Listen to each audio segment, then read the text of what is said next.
Buenas tardes a todos y a todas. Es un enorme placer estar en estas cuartas jornadas de Derechos Humanos, Defensa y Vigencia, organizada por el equipo de investigación TEGEM, Territorio, Género y Memoria, del Instituto de Investigaciones Socioeconómicas de la Facultad de Ciencias Sociales, Universidad Nacional de San Juan. Es un enorme orgullo hacer la apertura de lo que va a ser la presentación del libro, nuestro tan querido libro, Territorios de Resistencia. Dicha presentación va a estar a cargo del profesor Juan Jaime Eduardo Peñafort, ¿sí? Él va a hacer un comentario general, una devolución acerca de este trabajo, y antes de darle paso a su palabra, me gustaría hacer una breve síntesis de lo que ha sido este trabajo.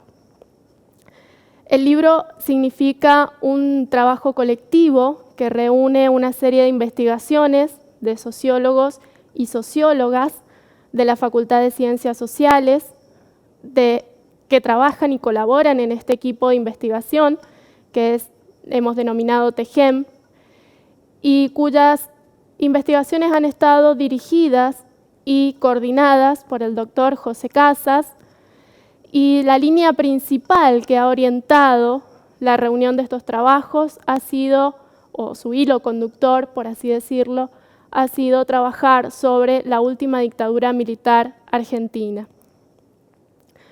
Si bien los autores que hemos participado con nuestros trabajos en este material somos jóvenes en su mayoría que no hemos transitado ese proceso doloroso de nuestra historia, sí nos hemos sentido interpelados por la misma y la necesidad se volcó en profundizar algunos aspectos de ese proceso de la historia reciente argentina.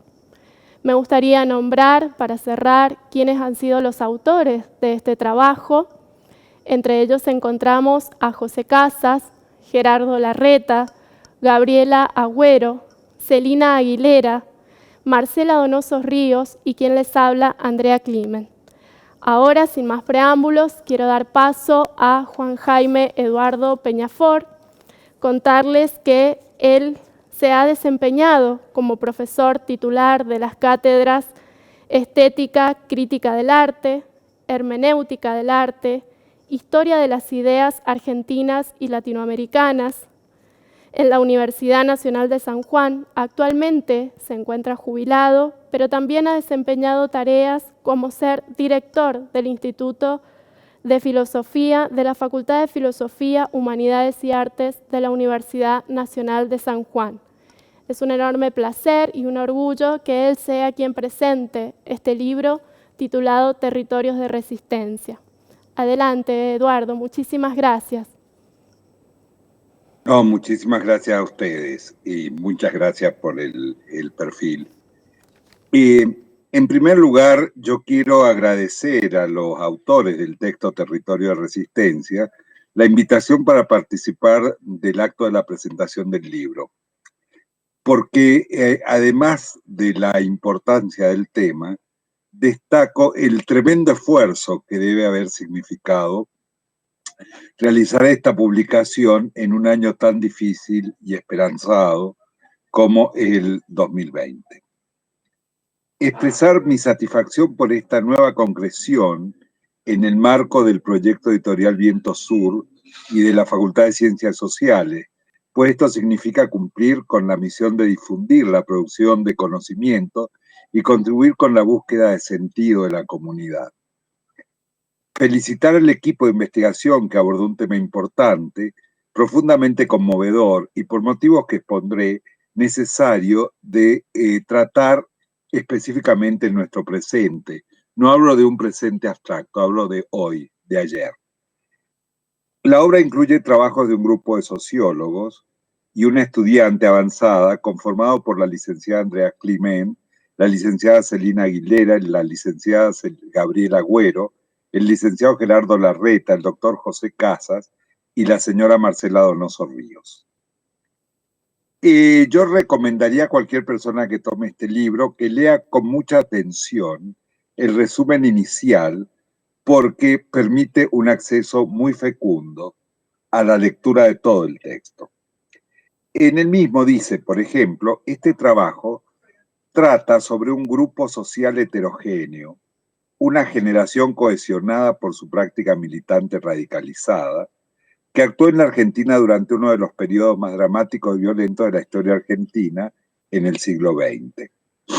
Es decir, es muy importante tomar, son todos sociólogos, el concepto de grupo social que manejan, la heterogeneidad definitoria del grupo social y, por supuesto, el uso del concepto de generación, con el que, bueno, yo tengo mis grandes diferencias, creo que el cambio no se explica por cambio generacional, pero que en este caso solamente opera como un marco temporal de fecha de nacimiento y no como una categoría explicativa de por qué se piensa de una manera u otra.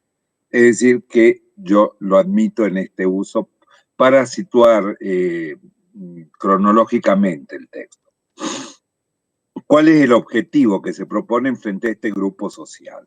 Se trata de perfilar los rasgos y procesos generales que sufrieron hombres y mujeres del movimiento obrero, estudiantil, barrial, campesino y social, que constituían una fuerza social popular, aunque con concepciones ideológicas diferentes, y que participaron en distintas organizaciones.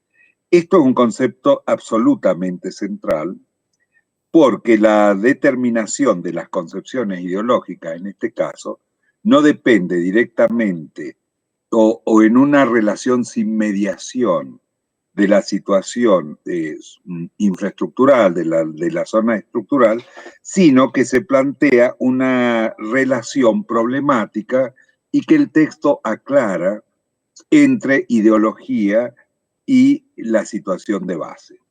Esto me parece que es un avance muy importante y de alguna manera es lo que va a guiar mi lectura, es el punto sobre el que yo voy a insistir mayormente.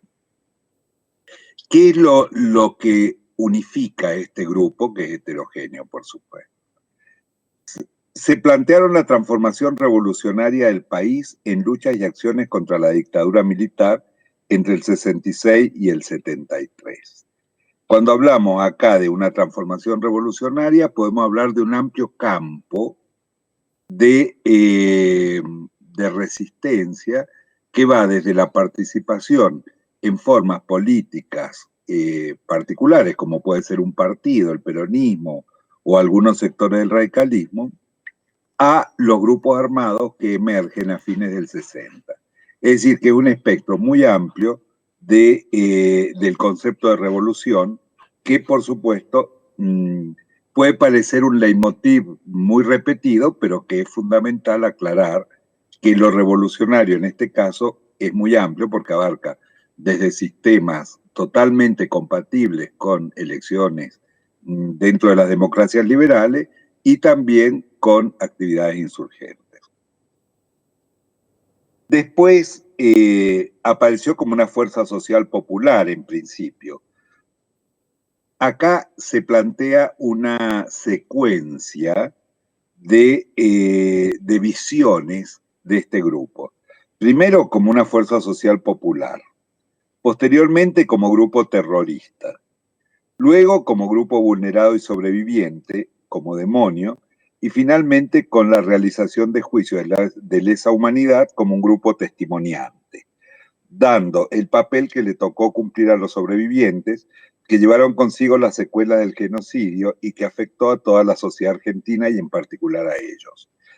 En este caso, volvemos a plantear que como es un grupo heterogéneo, no todos participaron por todas estas, no todos transitaron estas etapas, sino que algunos formaron parte en una etapa de un grupo, en otra etapa de otra, y esto es muy importante para ver la variedad de testimonios que aparecen e inclusive por qué la inclusión del trabajo sobre los combatientes de Malvinas, que pueden no haber estado en las instancias anteriores.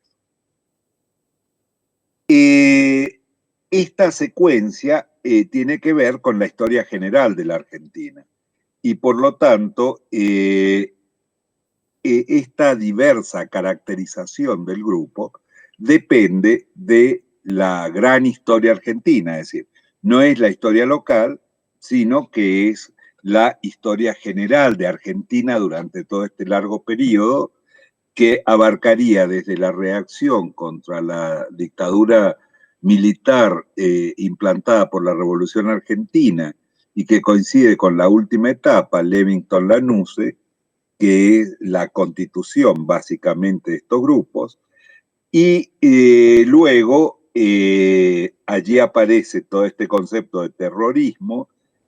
Acá habría que complementar que simultáneamente aparece el concepto de terrorismo de Estado, es decir, un grupo que va a ser una confrontación que va a dar pie para esa perversa interpretación de los dos demonios, que de alguna manera es un tema pendiente para estudiar en este caso, ¿no? Y finalmente, digamos, como el grupo vulnerado y vulnerado desde la muerte de Perón en adelante, sobre todo abarcando el gran periodo de la revolución encabezada por el general Videla. Y luego, con la restauración democrática, aparece el juicio a la Junta, esta posibilidad única que tuvo la Argentina, como para hacer posible un juicio que es histórico y que de alguna manera sienta las bases con sus idas, sus vueltas, de cualquier posibilidad de confrontar la historia, ¿no?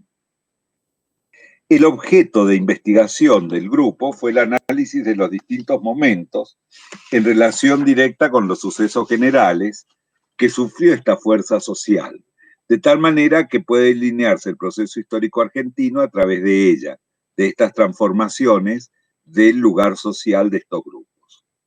Una dimensión central desde mi punto de vista es atender a las expresiones en las distintas nominaciones y caracterizaciones sociales que tuvo a través de 26 años.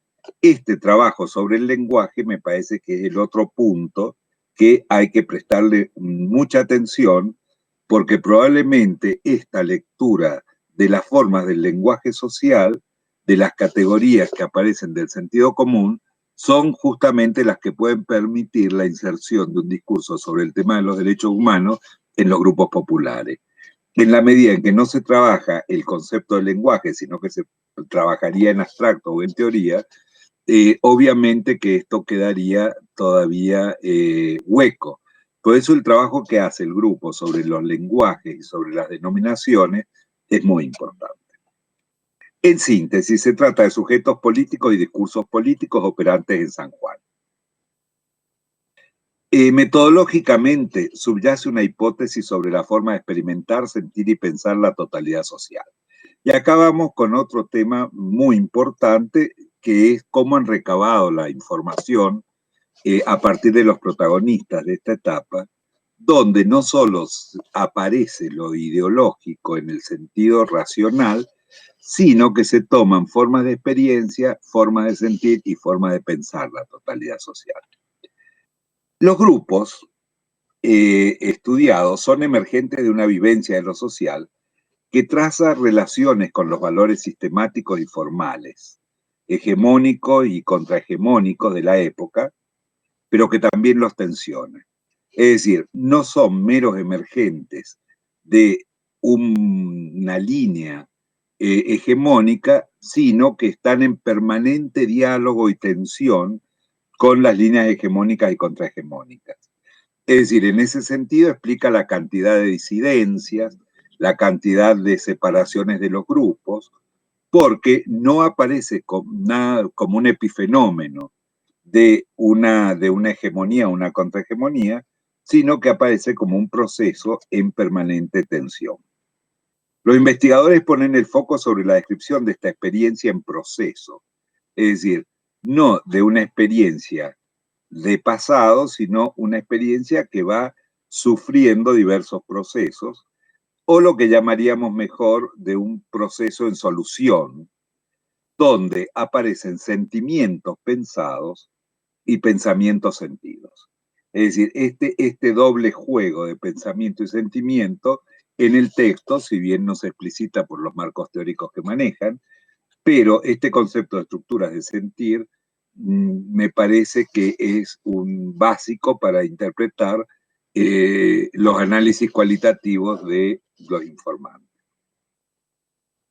La contraparte externa, es decir, los hechos históricos mismos, no se definen de una manera, como una manera natural de percibir la realidad, como una objetividad, sino que la realidad, tal como la experimentamos, es en este sentido una creación humana, esto que está muy bien en el texto.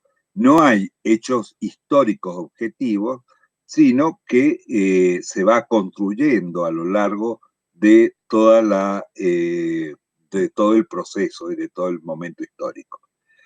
Por lo tanto, queda claro que toda nuestra experiencia es una versión humana del mundo que habitamos y no una versión objetiva del mundo. Es decir, esta ruptura de un concepto de una historia objetiva es muy importante para poder entender la articulación con los procesos generales.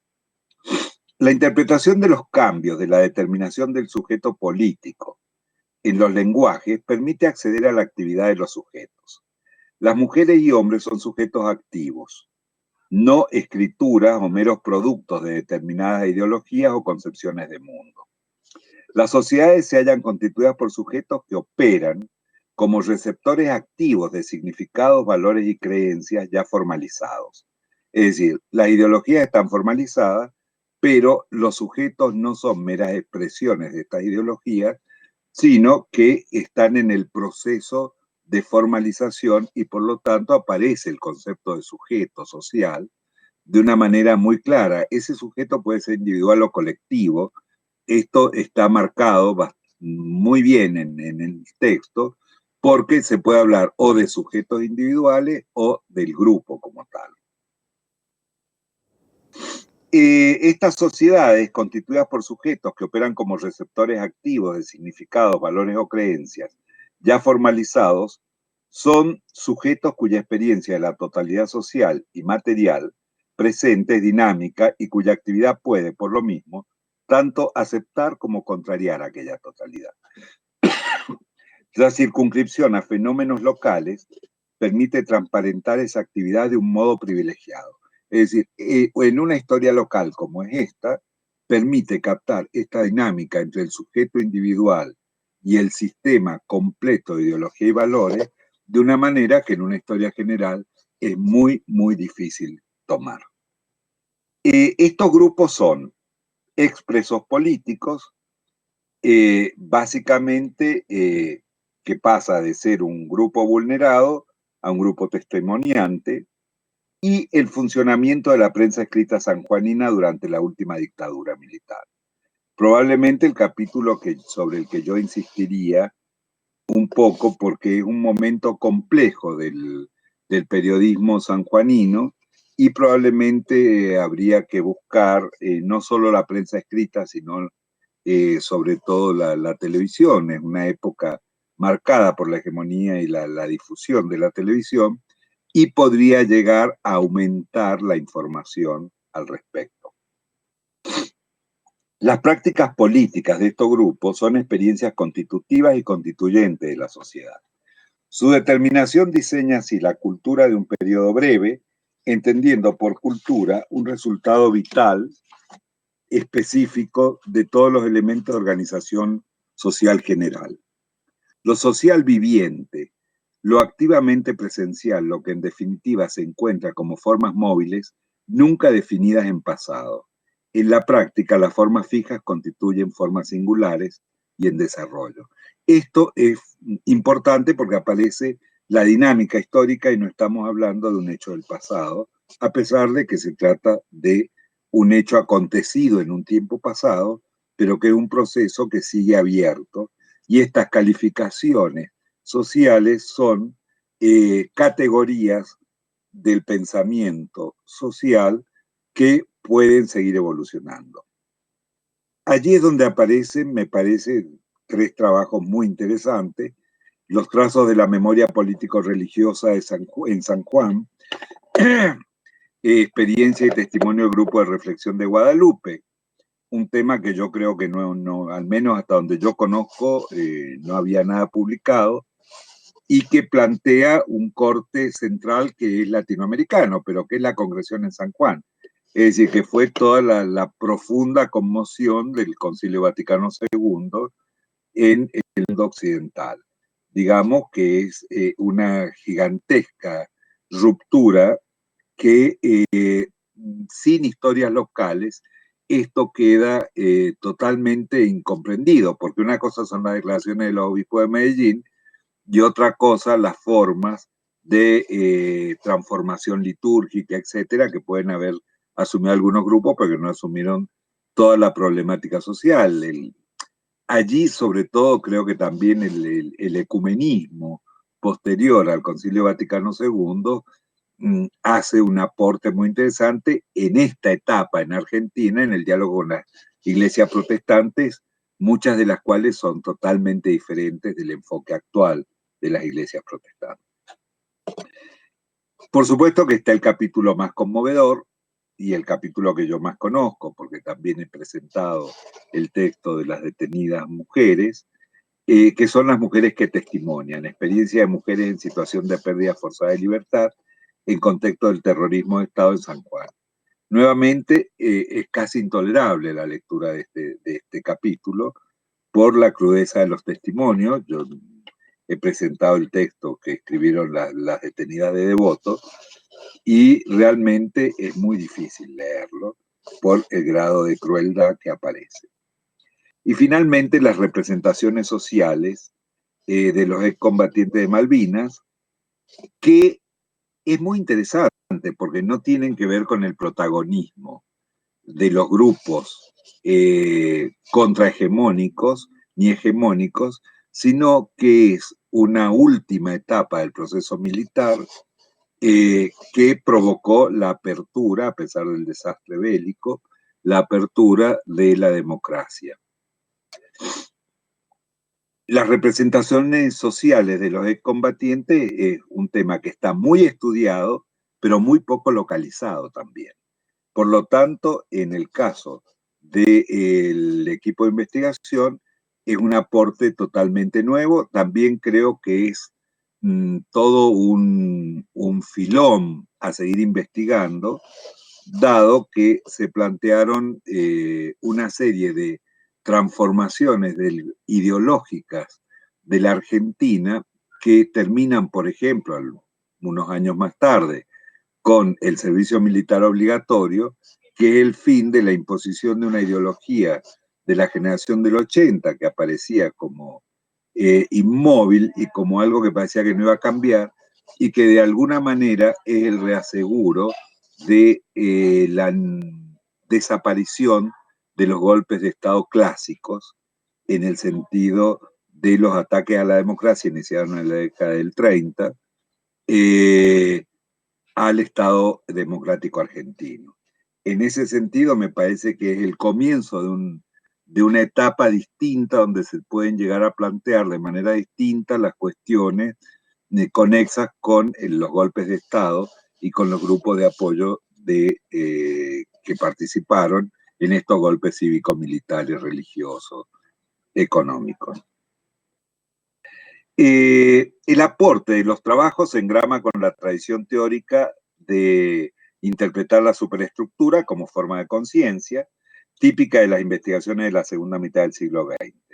La experiencia y los sentimientos como formas sociales susceptibles de análisis social, no sometidos a formas fijas, sino a totalidades de información. No se trata de aspectos institucionales o formales, al menos del grupo objeto de análisis. Se trata de cambios vividos en tránsito. Son grupos que ejercen una presión palpable, sin una diferencia tajante entre la experiencia y la acción.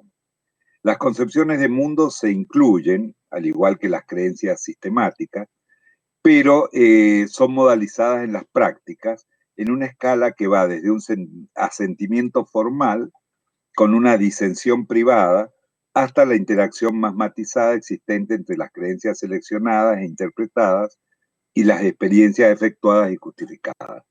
Particularmente este proceso se ve muy bien en el trabajo sobre los grupos religiosos. Es decir, donde toda esta cuestión de la disidencia y de la dinámica con la disidencia queda absolutamente en claro y también explica los límites históricos de esta acción. El análisis ofrece una serie de relaciones internas y específicas, y a su vez entrelazadas y en tensión, del pensamiento tal como es sentido y del sentimiento tal como es pensado. Una conciencia práctica de tipo presente dentro de una continuidad viviente e interrelacionada. En otras palabras, esta perspectiva coloca la atención sobre la relación y lo relacionado para dar paso a interrogantes históricos específicos. En tal sentido, es muy importante el desarrollo de los marcos teóricos que hacen antes de cada trabajo. Esto lo quiero poner de manifiesto porque aparece como la difusión del conocimiento no es un texto que solo van a leer sociólogos, que se da por supuesto que manejan los marcos teóricos desde el cual se producen los análisis, sino que hacen breves síntesis, pero muy contundentes, de los marcos teóricos antes de cada uno de los trabajos. Esto es muy enriquecedor porque es lo que lo convierte en un arma didáctica, digamos. Es un texto que podría llegar a ser leído por un chico de secundario, que sin la explicitación del marco teórico sería totalmente incomprensible, porque la derivación categorial y las hipótesis analíticas y no sustantivas con las que trabajan no podrían accederse sin el marco teórico que han desarrollado. En ese sentido, me parece que cada artículo, al incluir su marco teórico, o una síntesis del marco teórico, es lo que como texto de difusión justifica su uso didáctico de una manera muy importante. Se trata de resúmenes muy valiosos para plantear el juego de relaciones establecidas. En tal sentido, a mí me parece fundamental, y por eso hablo de la total actualidad del tema, una cuestión que es que hoy aparece a nivel provincial el tema de un represor en Italia y la lucha por tratar de conseguirlo, de conseguir su extradición. Esto es justamente lo que plantea que esto no es un proceso terminado y que seguimos en la caracterización, y que es un aporte también para levantar banderas en la práctica política social. Es decir, porque hoy desde lo que nosotros vemos en el texto podemos crear fuerzas locales con reivindicaciones locales que pueden llegar a movilizar políticamente a San Juan. Hoy los diarios tratan el tema del teniente Malato y su actuación en el Regimiento de Infantería 22 de la provincia de San Juan, la detención, la liberación, la fuga y la erradicación en Italia, los subterfugios de la legislación internacional y la continuidad de la lucha por su extradición. Solamente la claridad sobre los delitos permitirá demostrar que se trata de un delito imprescriptible y por lo tanto susceptible de extradición. Es la operación necesaria para que se haga justicia con el asesinato de María Nerís, el soldado Jorge Bonil, el rector de la Universidad Nacional de esa provincia, Juan Carlos de esta provincia, Cámpora, y el dirigente del Partido Comunista Sanjuanino, Ángel José Alberto Carvajal. Es decir, de ausencias que todavía interpelan y que desde el texto pueden enriquecer la militancia. Por eso, una felicitación. Bueno, le agradezco enormemente haber accedido a presentar nuestro libro. Sin duda esto ha significado, este trabajo para nosotros encierra muchas emociones, ¿no? Además del trabajo realizado, del esfuerzo, porque es un trabajo conjunto que hemos podido ver materializado finalmente este año, y que usted haya hecho una presentación tan maravillosa abarcando cada uno de los capítulos. Es realmente un placer para nosotros escucharlo y haberlo tenido como presentador de nuestro querido libro Territorios de Resistencia. Así que desde ya y nuevamente, muchas gracias. Un abrazo y felicitaciones. Muchas gracias. Gracias. Hasta luego.